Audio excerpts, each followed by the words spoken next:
Right,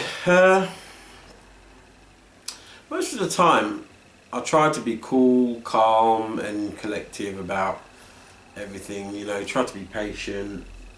But there are some things that will always get on anybody's nerves. There's one thing I can't stand more than lies is hypocrites.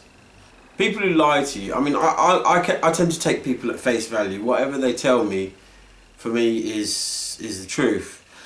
Obviously, throughout the years, I've kind of realised that it's not really the truth, and you have to kind of assume they're lying first nowadays. It's not the truth. That's something that it's taken me a long time to learn.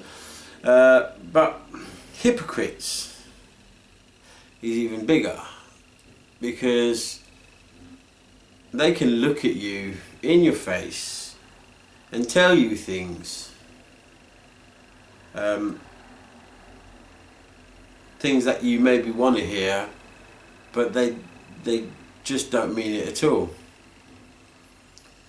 So that does wind me up, because like I said, I tend to take people at face value, and they get the genuine article from me, and yet all I'm getting is a bunch of lies.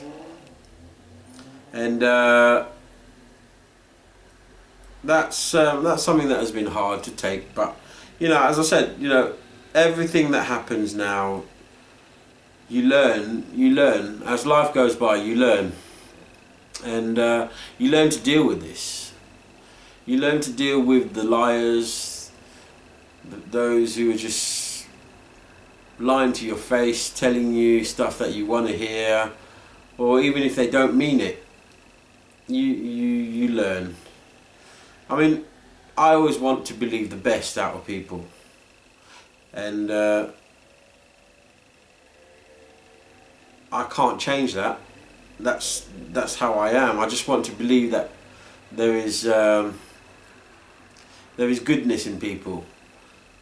So it is hard when you realise that some of these people were not being genuine, and yes, it does make me a little bit upset. It takes me a bit of time to get over it, but I get over it. I do. I get over it and move on, and I'm forgiving as well. I'll always forgive. I don't know how many times I've forgiven. Some people will get upset with me for that, because I forgive, but I'm not upset with me, because it doesn't matter. You can forgive as many times as you want.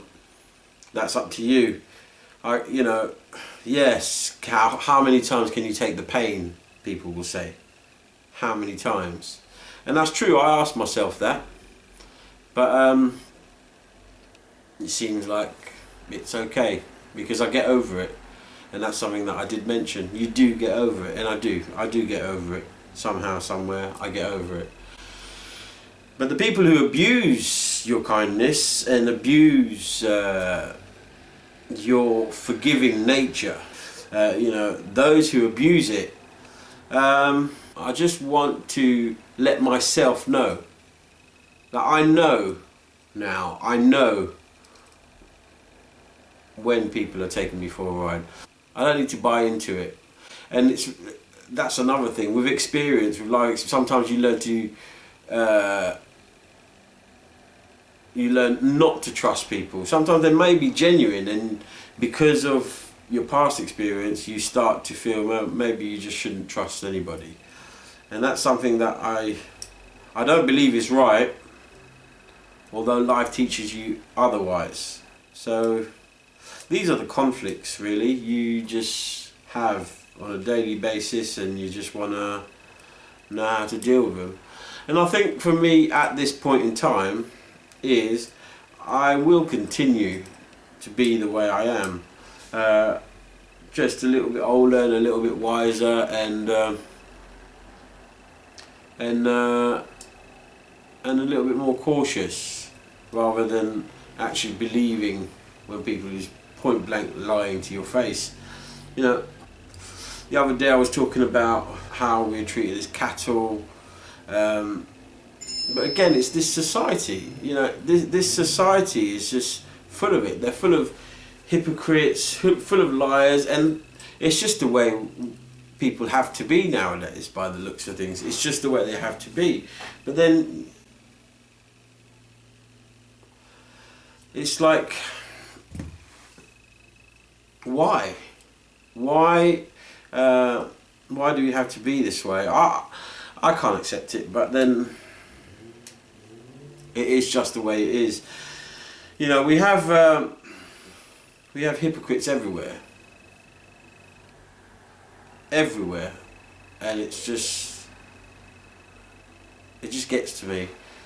And when I say everywhere, it's even on a higher level. I mean, this thing in Paris, one side, it's a company that has caused this by drawing a picture of something that maybe was disrespectful. So this company chose to do that.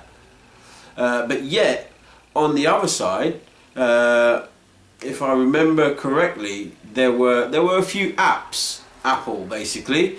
Some apps were designed, if I'm not what was it called? Obama Trampoline.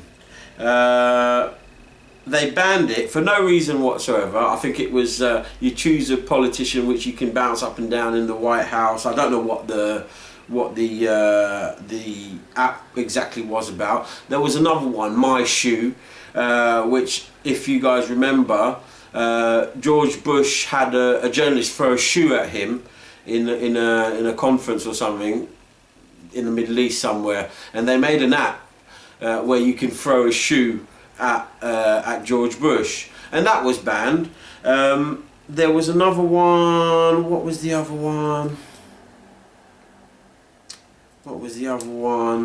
I can't remember it. I honestly can't remember it. But what they said was it was offensive to half their customers. So obviously to their customers, because it's money coming in, they decided that they should ban those apps. But what about the freedom of the people who don't mind using those apps? You know, they don't find it offensive. Why can't they use it? You know, but no, they've decided to put a ban on those apps because it's offensive to half the customers. And you know, that's one company that decided it was offensive to real people. But then how about in terms of this picture they depicted on this magazine? Wasn't it offensive to one culture, one religion, to some of these people? So I don't know, it's hypocrisy, isn't it? It's just hypocrisy. One rule for one and one rule for another, and that's what I mean by this hypocrisy in this world. And it's everywhere. It is everywhere. You come out of bed and the minute you step out the door, the first person you meet is probably a hypocrite somewhere. And I don't know. It's something, obviously, the only thing that I can say and can do is just remain true to myself, and hopefully one day we'll see a much more honest world. We can live in hope, can't we?